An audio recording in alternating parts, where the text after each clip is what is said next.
ញើពុកម៉ែស្រក់ហូរជានិច្ចដូចជាក្របពេជ្រក្រងទុងពាក់ឲ្យកូនរកស៊ីតស៊ូនឿយលំបាងខ្លួនប្រឹងរ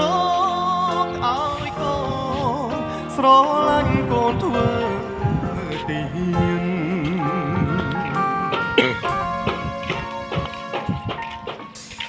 ដៃ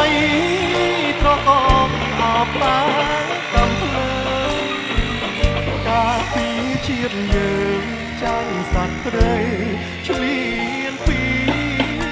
នយំខ្លាំងគេយំនឹកទាំងក៏មាន